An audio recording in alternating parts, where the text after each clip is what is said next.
do we, the people, rise up and solve the great challenges of our time? We do it by embracing freedom and liberty. There may be no such thing as a free lunch, but this hour is as close as it gets. Welcome to A Free Solution. All right, welcome everyone to A Free Solution. I'm Kevin Wilson, your host for today. Thanks so much for joining us. Thank you so much for being here and listening today. You guys rock. All right, so got to turn off my phone. Happy Friday, folks. Again, thanks. Shout out to folks listening over at WACK out in Newark and WENY, the Patriot down in Southern Tier, and friends listening online. Thank you for being here as well. Of course, here on WYSL. If you want to call in, I'm live here until 1 p.m. today on this Friday. Give me a call, 585-346-3000. 585-346-3000. Let me know what's on your mind. If I'm missing any big topics, big stories that are happening right now, 585-346-3000.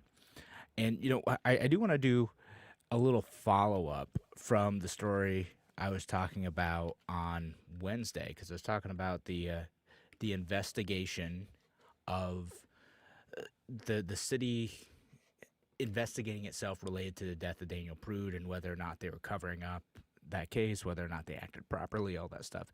There's more things that kind of came out with that. I had mentioned during that story that there was a notice of claim filed by the former police chief, Laurent Singletary, related to that. And I've been following that story just because, again, I live in the city. It's interesting. And I think it's interesting to see how Democratic politics in the city are kind of continuing to split over this police issue. Laurent Singletary, who had, he'd been serving as police chief for a little bit and was kind of caught up in this thing. And Mayor Warren kind of threw him under the bus.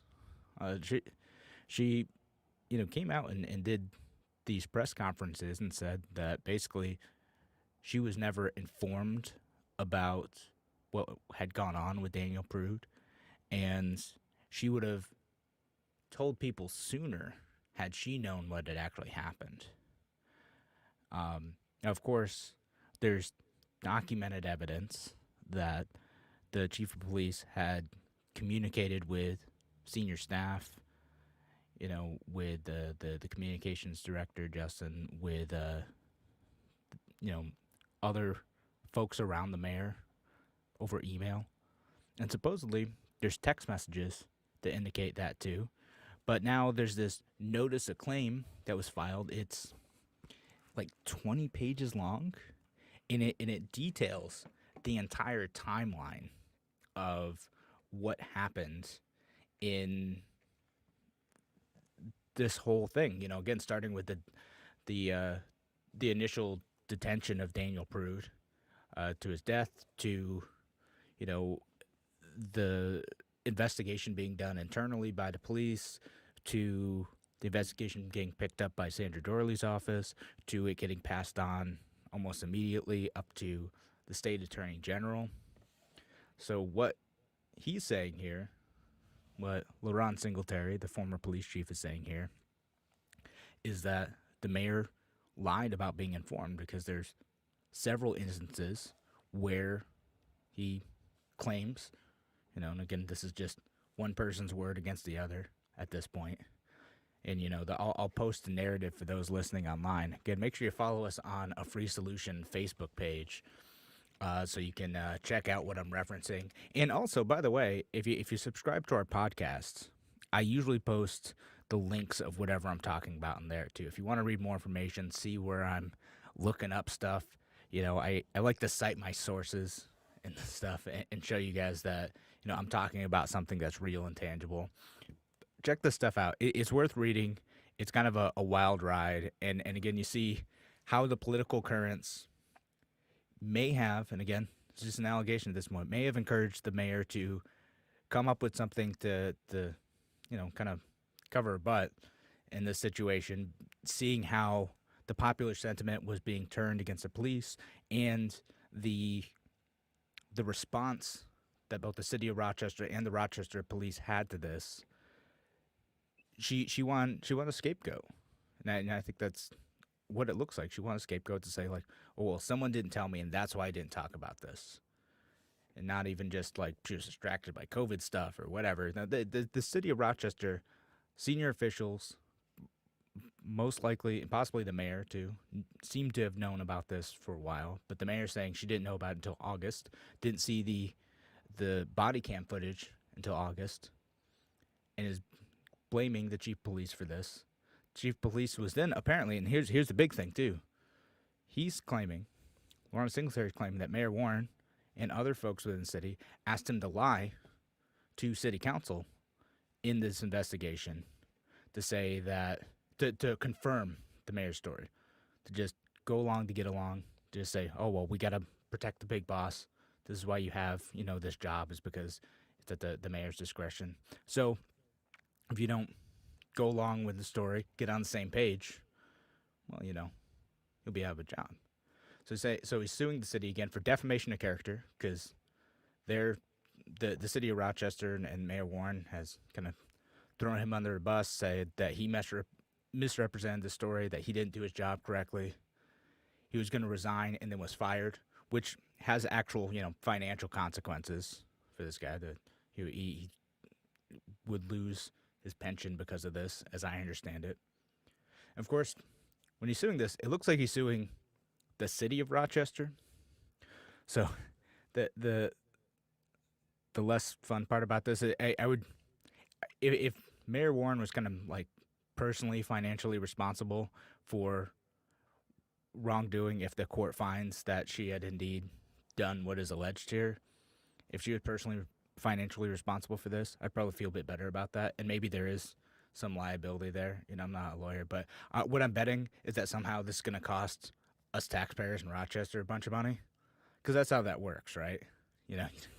With whenever anything goes wrong with city government, it's not like the officials involved end up having to actually pay for this stuff. It's it's us. We cover it. Yeah, but so again, he's claiming that there's wrongful termination, defamation of character, and again, I posted the link to this in the chat. It's worth checking out. It is really interesting to see how the mayor, again, according to his narrative, but it's still got to be worked out in court, but how the mayor may have, developed this story to make it look like that she was just a victim of the police not sharing enough information in an era where people want more accountability out of the police. So it's not a buck stops here, we're going to do something about this, I should have been on it type of attitude. It's, well, goodness, the mayor is, basically had accused them, the Lawrence Singletary and other people in the police department, from purposely withholding information from her. So this is a pretty serious allegation going on here. And again, this whole thing with the mayor being investigated related to the Daniel Prude stuff, and now this suit from Lawrence Singletary, it is separate from the charges that the mayor is facing with the election stuff, where again there's some irregularities in how the campaign finance was working between her campaign and the PAC. That's a whole separate scandal. There are multiple scandals going on here, and in the city of Rochester, there's a mayoral race. The election is next year. Because the city's so dominated by Democrats, it'll mostly be a primary, but I would love to see Republicans or Libertarians or anyone else jump into this race too. This time, there's deep problems within the Democratic Party and within the mayor's administration. Like, my goodness, like people in the city, we gotta work this stuff out. There's so many opportunities for Rochester and the surrounding region to thrive, and we're being caught up in stuff like this. And again, and it's all mixed in with the narratives of like support and opposition of police, whether or not, we need to defund or reform the police in the city of Rochester. All this is all mixed together. And I'd love to hear from you all on this. What do you think of this? If you had a chance to read the claims made by Laurent Singletary and have kept up on some of this stuff, love to hear what you think. Give me a call, 585-346-3000. All right. Thanks again for joining us on A Free Solution. Kevin Wilson, your host today. We'll be back in just a few minutes. Talk to you soon.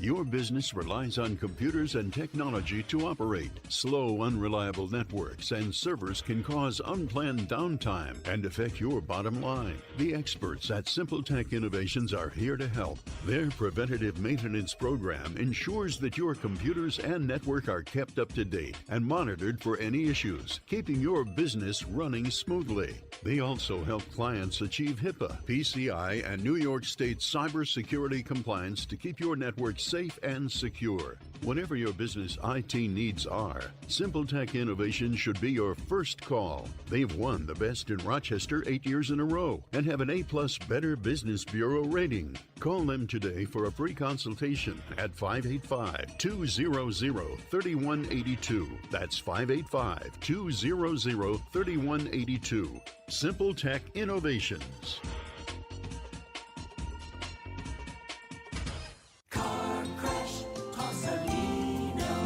When you've been seriously injured in a car crash, you need a lawyer who knows how to beat the big insurance companies. Call me and I'll take them on so you can focus on your health and family. Car crash, call Salino. Salino, call Salino.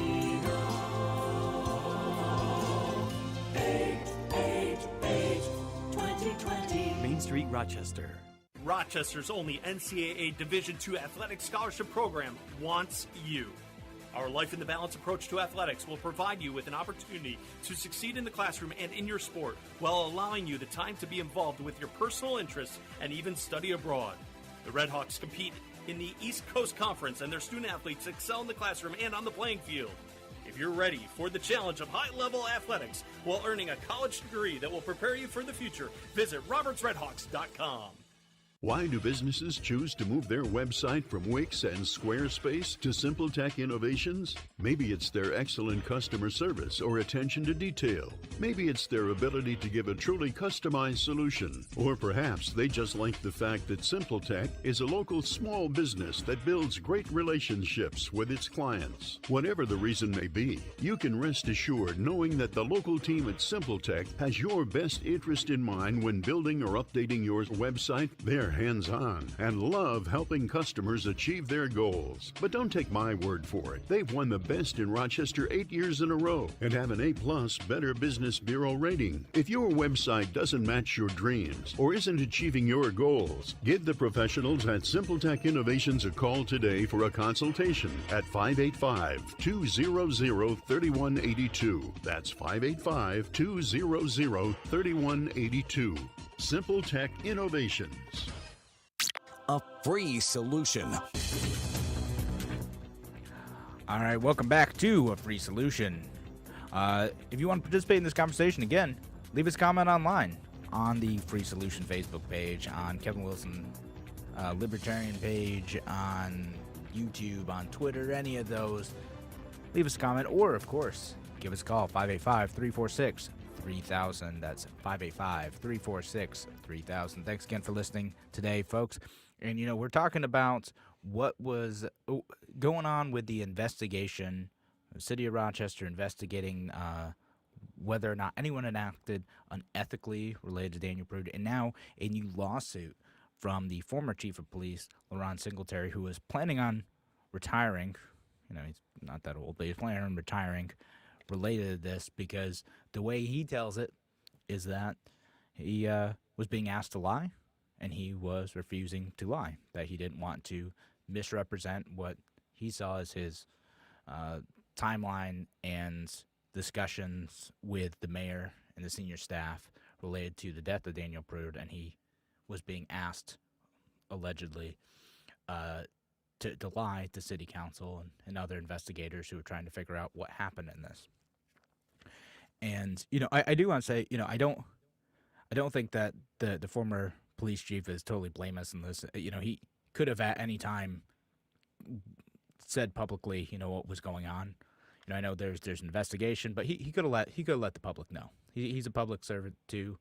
He could have said, hey, this is what happened. This is the investigation that we're doing. It's now being taken over by the Attorney General. Again, no one knew about this.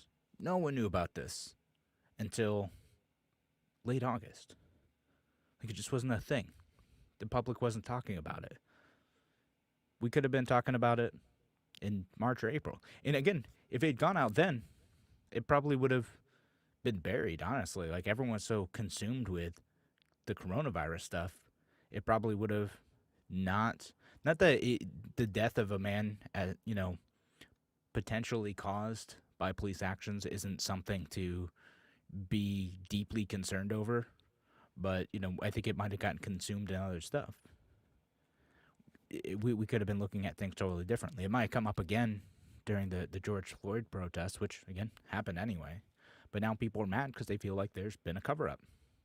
Now, for what it's worth, the city of Rochester put out a statement that says, the city administration continues to fully comply with the ongoing review by city council into the death of Daniel Prude, as it did with the OPI investigation that found no wrongdoing. As for the notice of claim, it confirms the fact that the mayor, Warren, was never shown the body-worn camera footage of the incident by former Chief Singletary. Also confirms that Mayor Warren first saw the video on August 4th when it was provided by Corporation Counsel, a fact that Mr. Singletary refused to acknowledge until now. The city will fully defend taxpayers against this frivolous suit. And again, drives me nuts that us taxpayers are on the hook for all of this. Why? My goodness. And I know it's basically a type of qualified immunity here. If you're acting in an official capacity, as like a mayor, you're not personally liable for it. But it drives me nuts. Again, it's something that either way is going to cost us taxpayers money. Great. Love it. I don't. I'm being sarcastic. But again, looking at the situation, it kind of looks like, again, the mayor was told in various ways. And what a lot of this depends on is whether or not there are text messages. So supposedly they were texting on private phones between this, which the OPI, the Office of Public Integrity investigation, didn't look at. They also didn't talk to police. They didn't do a bunch of stuff. It was really a really cursory investigation, it seems like. I mean, they'll probably would dispute that, but there's less that they didn't look into. But there's supposedly text message conversations that went on private phones where Ron Singletary, the former police chief, let the mayor know what was happening. And he had other kind of side conversations about it too, like in an elevator. And again, read the suit. Check it out. It's worth looking into. And again, what I mostly want to get back to is when I was talking about this on Wednesday and as we're moving forward, the big thing is transparency, right? I think that us taxpayers and other residents of the city are owed transparency in all of this. When someone does die at the hands of police, that information should be released, at least like. And again, he didn't, to clarify, because I know I got a call about this Wednesday, Daniel Prude did not die in police custody. He died at the hospital afterwards. The medical examiner did say that it was a homicide, though. That it was caused by the actions of the police. And whether or not that is criminally or civilly liable is a whole other discussion. And whether or not they had acted within the training. Again, Andrew and I talked about this months ago, too. But the point is, when something like this happens, I think that the police and the city government should be upfront about it. They should let people know what happened. They should let people know that there's an investigation. And I think that there's a failure on both the parts of Mayor Warren, who could have absolutely made this a priority and could have absolutely had some, and senior officials too. Because then, several other people knew about this. Several people knew about this. At any point in time, they could have just sent out a small release to the media and say, hey, this is what happened. This is what we know so far. It's in the hands of the New York State Attorney General, or whatever point it was at. There's so many opportunities for this. And yet, several people along the line chose not to do that. Either because they were negligent in doing so, they just were distracted by some of the other stuff going on, which could be. Or, far worse, is that they didn't want to face any bad PR.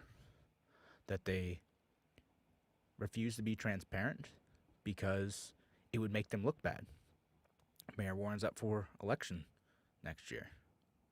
I think it's worth asking, does she want another PR crisis on top of everything else that's happening? Because she's facing other actual charges related to campaign finance stuff. This is another crisis on top of that. She's going to be fighting for her political life next year. If she's not facing other serious consequences related to those other charges. And now this. Again, she's not going to be personally on the hook for this. We are. Us living in the city are going to be on the hook for this. But this is something that doesn't just affect the city of Rochester. This affects everyone. Because there are public officials at every level of government in your town, in your village, in the county, who are facing similar dilemmas all the time. Now, they could go and, be honest with you about the challenges they face. When, a potentially damaging crisis happens, they could say, okay, I'm going to get out in front of this. I'm going to say that we made, mistakes, or there's oversights, or there's other things that we could have done to make sure that this problem didn't happen. And there's lots to look at with the Daniel Prude stuff, but other times it's just, spending stuff, wasting money. It's projects that have gone bad.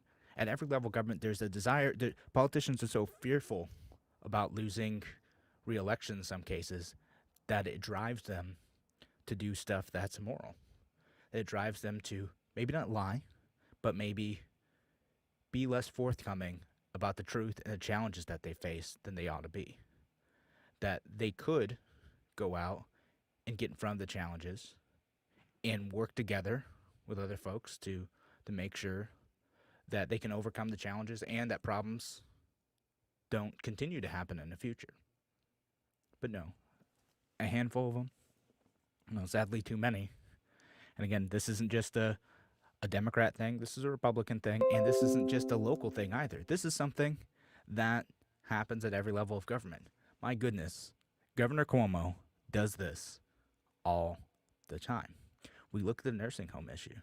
He's looking for a scapegoat. He's still looking for scapegoats about what went wrong there, even though a lot of that was state policy. A lot of that was caused by him trying to act in a panic. Instead of having accountability, having transparency, having honesty, he's looking for scapegoats. Blame the hospital, blame the nursing home, blame all these other folks. No, the buck doesn't stop here. The buck doesn't stop with Andrew Cuomo or Mayor Warren or anyone. There's always someone else at fault, and they've got to fight for their political life. That type of deep-rooted, and I don't want to throw out the accusation of corruption quite yet, but it's still a bad attitude to have. It is dangerous for a functioning republic, for a ruling class to do that. And this isn't a new thing. This is something that's always existed. But at the same time, it's something that we as citizens, we as people living in this country, who are trying to hold every level of government accountable to abuses, to obfuscation of the truth, to cover-ups, to whatever it may be. We need to look at this stuff and hold our political leaders accountable and make sure that they're not able to get away with that. That when they mess up, they own up to their mistakes and move on, or we kick them out. Those are the options. All right, thanks again for joining us here on Free Solution. We'll be back in just a few minutes.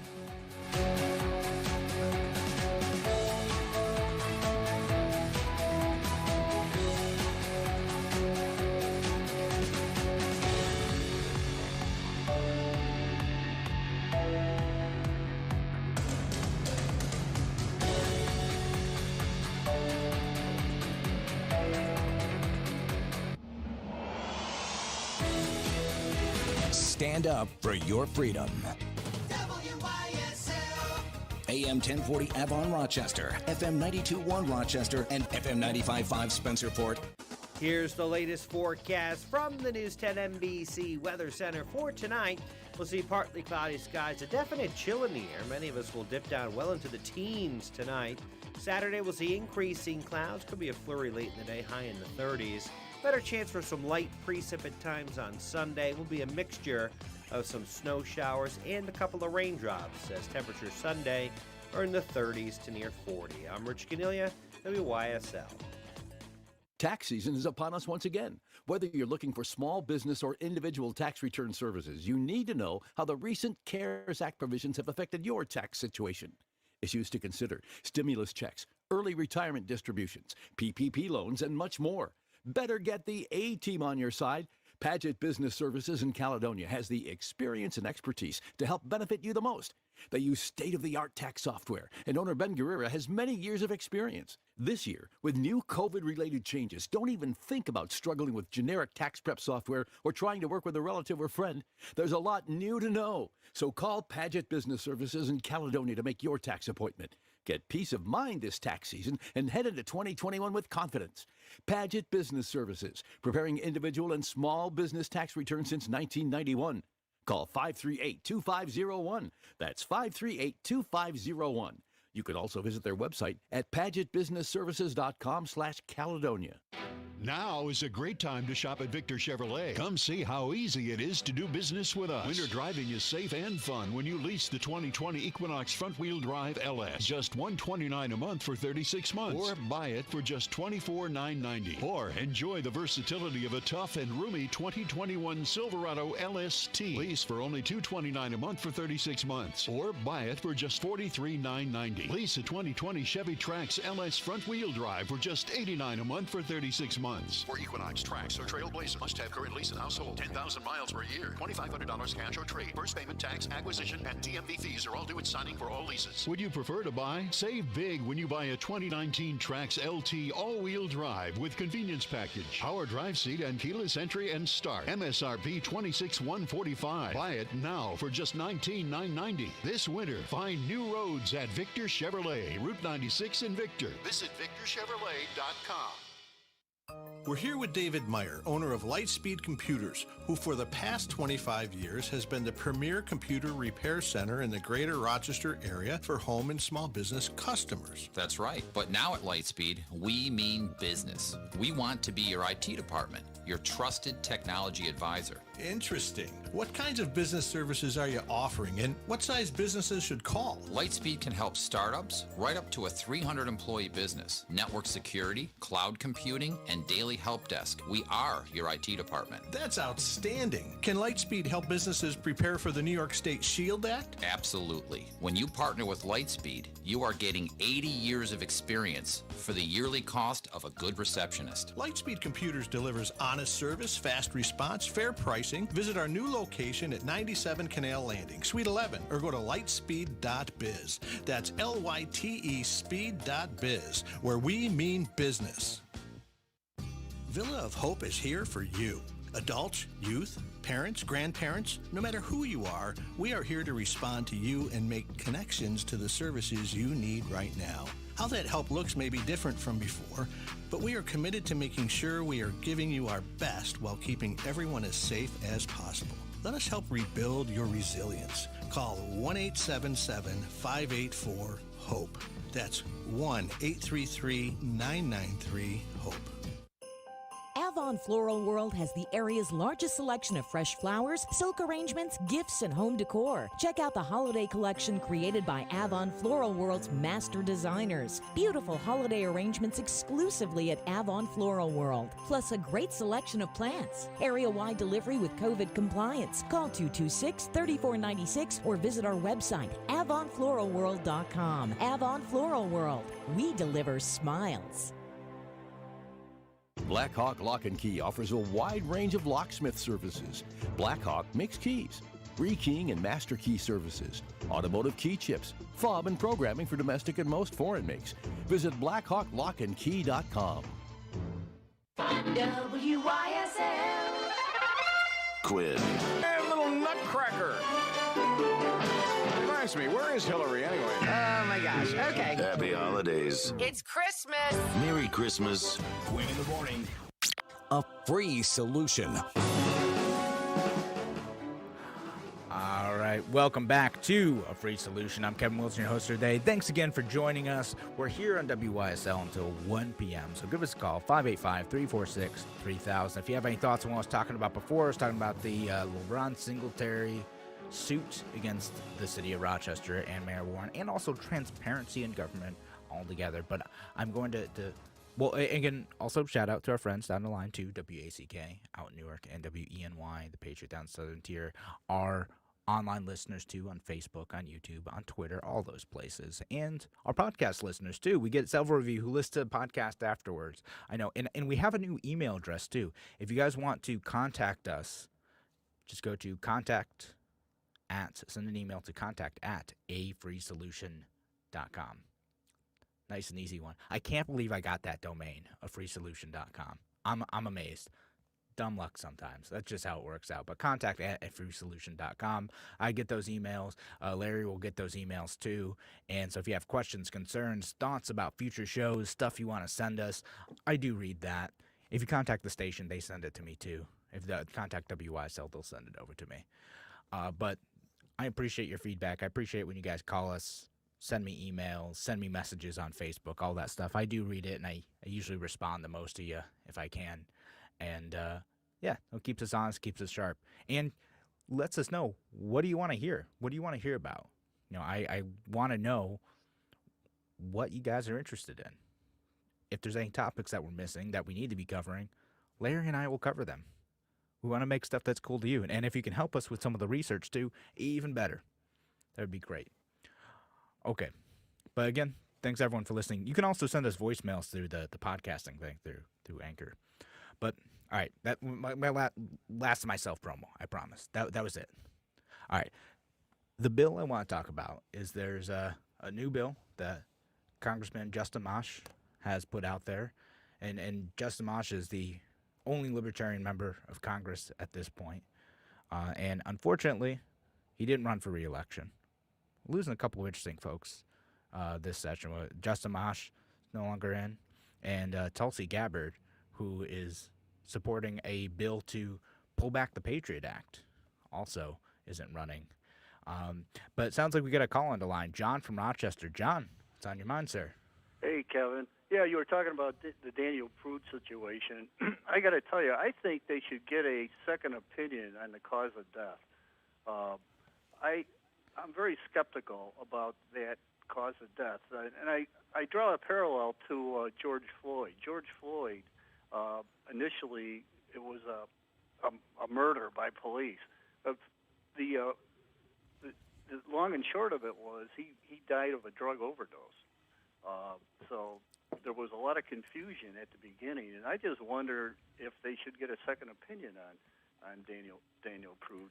The other issue, too, I wanted to bring up is Lovely Warren in her decision to withhold this information probably out of fear of violence, which ended up happening anyway. But I think she may want to have gotten more information to show that it wasn't death caused by the police. And it kind of reminds me of, I think there's some parallels here. As you know, the Supreme Court has passed on some really critical issues in the presidential election. And the last one being, I think, a week ago today. They passed on a Texas lawsuit, I think it was, or maybe it was Monday.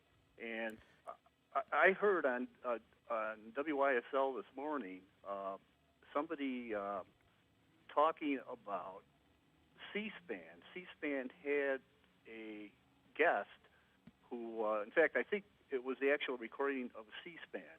A guest was talking about the Supreme Court judges when they were making their determination in the Texas lawsuit. A number of them were hesitant to hear the case because they were afraid of the violence that would break out in the country. And you know, there's a case you could draw a parallel to what Lovely Warren was thinking about avoiding violence. What are your thoughts? Yeah. Okay. So we got like three different things here. So the Daniel Prude cause of death thing. So you're not totally wrong about that. In that he did have PCP in his system. There was kind of listed on that report, like he was in that. There's the whole excited delirium thing, which is controversial. That's like a thing that, but they ruled it overall homicide, and it's going to be interesting to see. They impaneled the grand jury at state level. It's going to be interesting to see what the state comes out with this, because I'm sure they're also looking into this too, or at least you'd think. Again, they should be transparent. They should ask second opinions. I'm fine with that. I think that makes sense, right? It kind of feels like giving the mayor maybe too much credit to say, like, well, what if there's violence related to this? I don't think that there would have been in March. And again, if you're transparent and you're honest, and we live in a republic of free people, you've got to be forthright about, what the state, the government at any level is doing. If this happened, then say, hey, these people are investigating it, at various different levels of government, and that's how we ensure accountability and make sure that if the police did do anything wrong in this situation, that they're going to be held accountable. Now, the Supreme Court situation, I don't know that it is related to violence. I mean, I think the Supreme Court is fairly independent in a lot of the decision making. This Texas suit is really interesting because it was kind of rejected by all the justices, but two of them, I think was it Alito and Thomas? Right. Or whoever it was, I'm sorry. I think what was you're it? right. Yeah. But two of them had said, well, basically, the states had original standing, so they should take the case, right? And then the rest of them said, no, there's no grounds for this. A state can't sue another state for the election process, right? So that's basically what happened. And then even the two dissensions were, well, they probably wouldn't have standing or they probably wouldn't have a valid case in the merits anyway. But we should take the case because this is what the Supreme Court is supposed to do, is make sure you arbitrate conflicts between state governments, which is what this was here.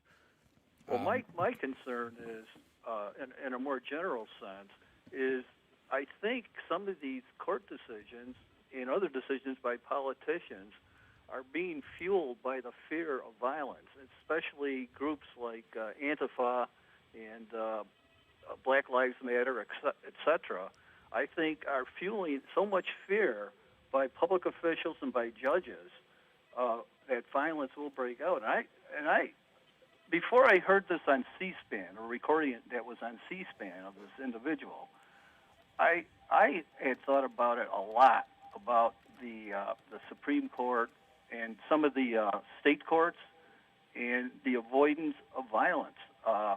Look what happened just a couple days before the election, when in most of the major cities, stores were being boarded up in anticipation of Trump winning. And what happened was Trump lost, and there was no violence. But if Trump would have won, there would have been tremendous violence. So the fear is there, and it's not only fear; it's actually action. Look what happened this past summer in these major cities: D.C., Seattle, Portland, New York City, you name it. Portland still Rochester, and Rochester, yeah. And Rochester, yeah. And I'll tell you, I was thinking a lot about it before I heard this C-SPAN thing today, this morning. And now I'm really convinced that this is going to drive a lot of decision making in the future. It's not going to be good for the country. Yeah, I mean, John, you're right on that.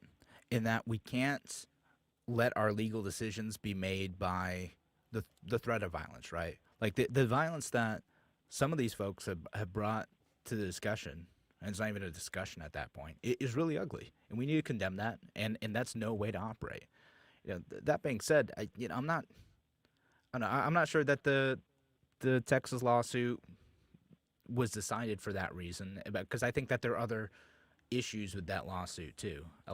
Unfortunately, I think the folks who brought that and the lawsuits related to the election in general have been so sloppy. Like the Team Trump and the Republicans who are bringing this stuff, like they were sloppy in doing this stuff. They didn't have the evidence. They're grabbing at straws in some cases. and even where there is something that's worth looking at, they didn't put it together well. They like would misstate what voting machines were used in what counties. They would put the wrong counties in places. Like the lawsuits were a mess.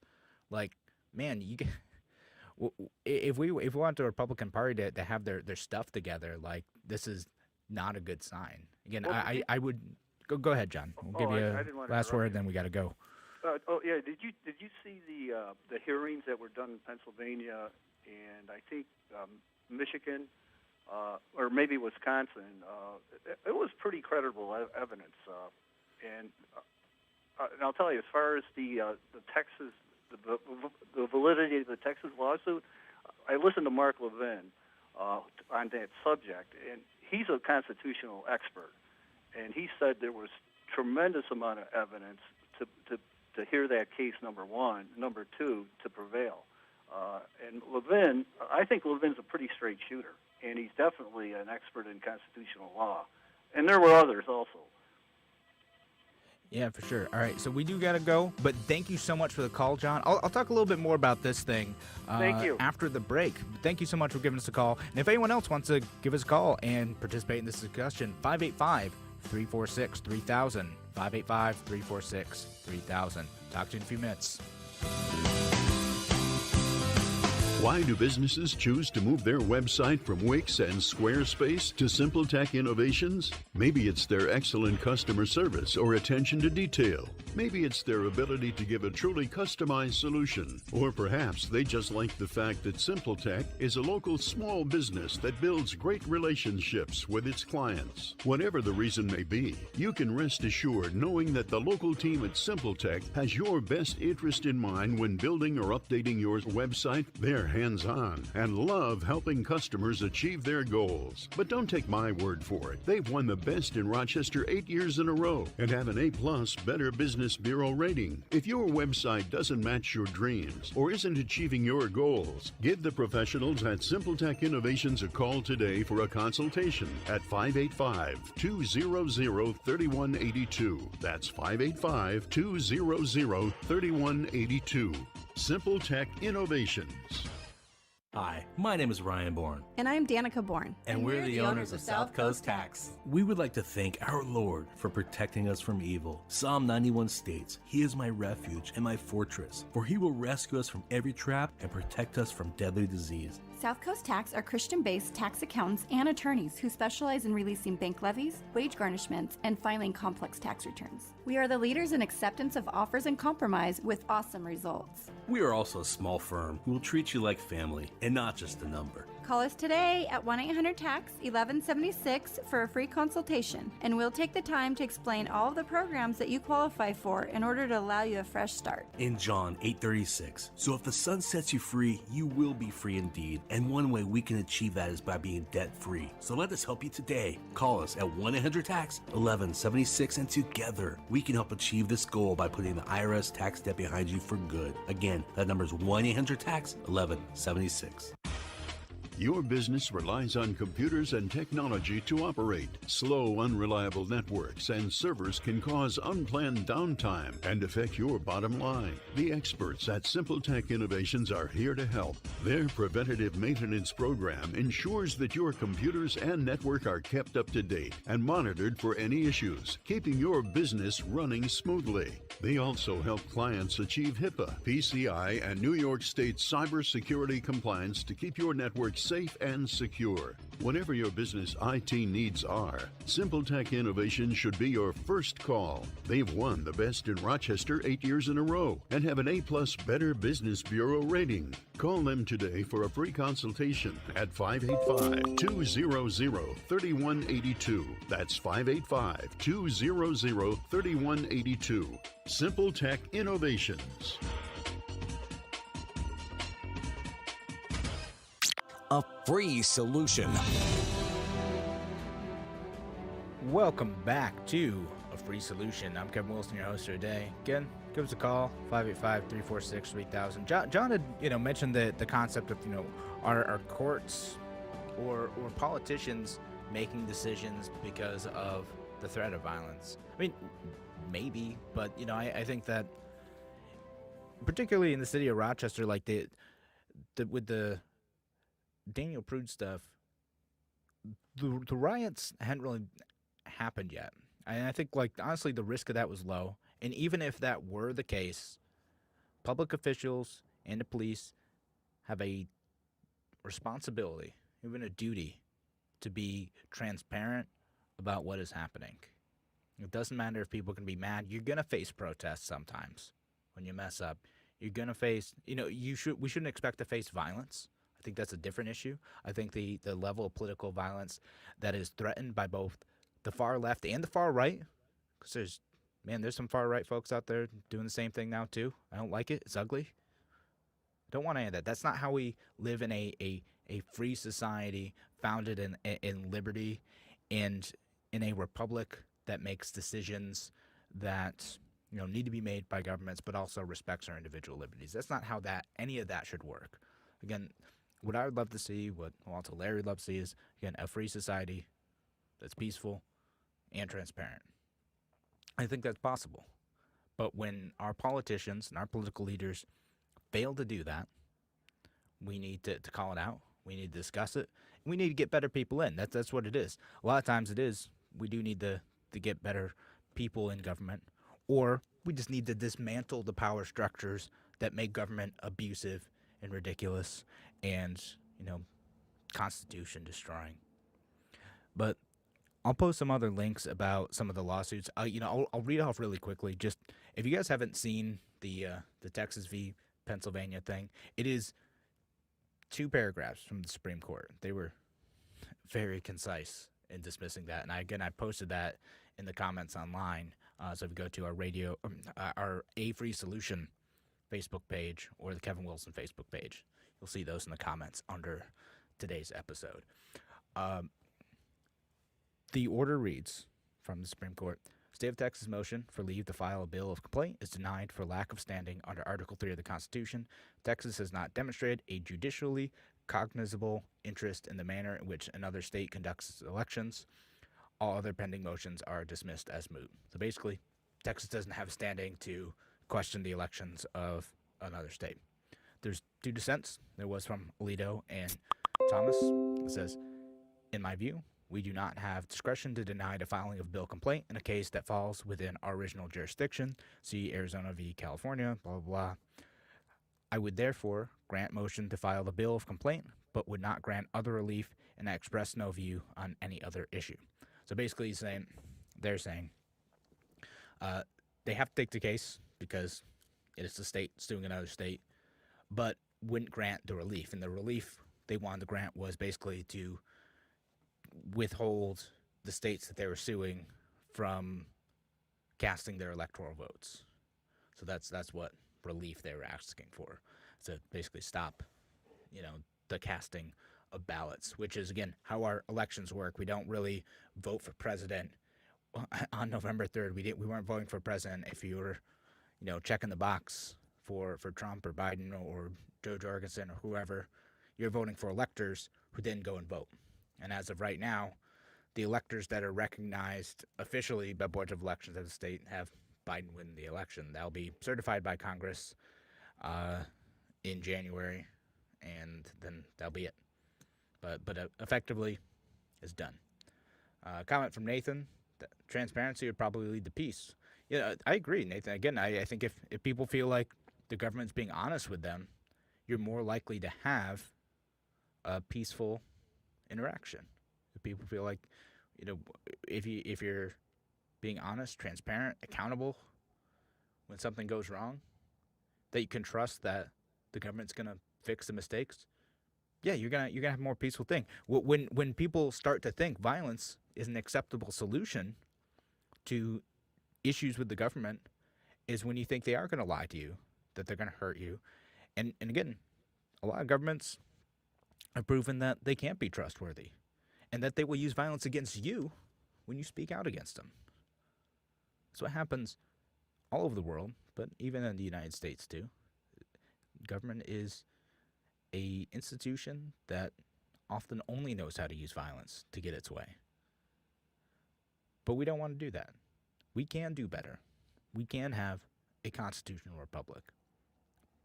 I would urge elected officials to be as transparent as possible. Resist that urge to cover things up. Be honest.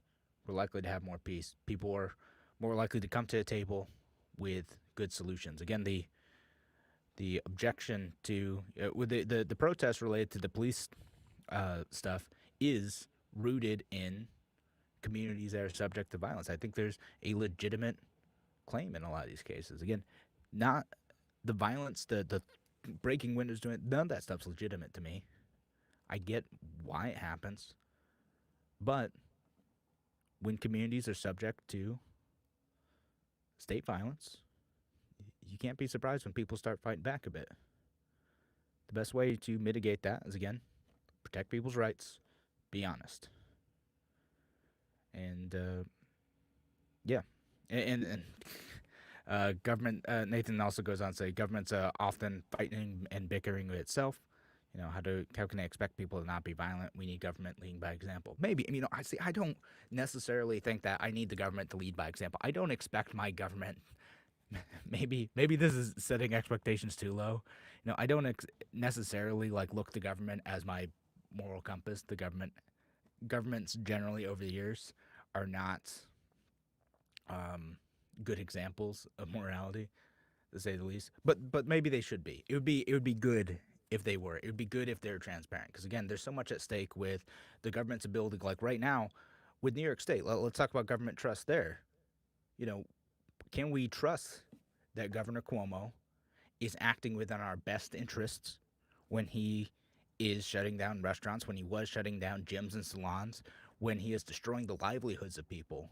It requires a significant level of trust to say, yes, we believe that what you're doing is acting in our best interest because you're following the science and this is going to save lives. Requires a significant amount of trust to do that, and Governor Cuomo has not earned that. In fact, many levels of government have not earned that. No wonder we don't trust him. Again, the governor has misled folks. He's made decisions that are arbitrary. There's actually, you know, this is kind of funny. If I had a Fake News Friday segment today, I would have done this. Apparently, the state banned taking a pee when you're dining outdoors at a restaurant. They issued this new guidance saying that, you know, can customers who are dining outdoors use the bathroom inside? And originally the answer was no. You can't enter the inside of establishment for any reason. You know, if you're in one of the zones where that's restricted. But an absolutely ridiculous thing. Again, if masks work, you just put on your mask, walk through the restaurant, do your business, come back out. What's wrong with that? This is worse than the chicken wing decision. Happened last March where chicken wings were not considered a substantive food. All right, so I know I only got like a minute left. Again, if you can take anything away from this show, it's that transparency in government is important. Honesty in government is important. We will have a freer, safer, and more peaceful society if we can get our government to do that. But it's going to require a ton of work, a ton of keeping folks accountable from you listening out there. Thanks again for joining us here on A Free Solution. We'll be back next week. Have a wonderful weekend.